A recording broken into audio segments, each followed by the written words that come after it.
می‌خوایم سرویس هایی که بروکر معتبر پاکت آپشن در رابطه با این نوع از سرمایه‌گذاری ارائه میکنه توضیحاتی رو خدمت شما عزیزان بدیم. تو این بروکر شما قادر به انجام معاملات باینری آپشن خواهید بود و همونطور که شما میدونید این سبک از معاملات اگر افرادی که دارای مهارت و توانایی در کسب سود از اون باشن میتونن درآمدهای بسیار بالا و خوبی رو نسبت به ریسکی که با اون مواجه هستن به دست بیارن.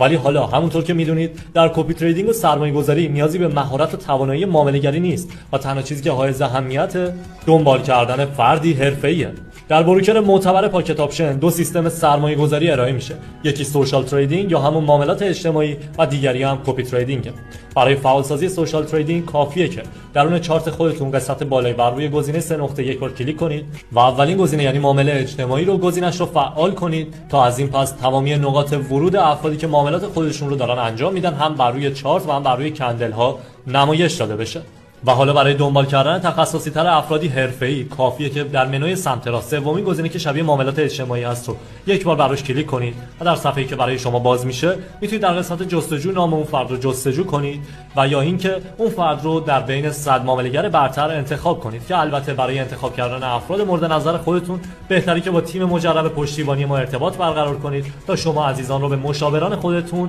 ارجاع دهند و آنها شما رو با برترین و حرفه‌ای ترین معامله‌گران آشنا کنند. خب برای مثال ما یکی از این معامله‌گران رو انتخاب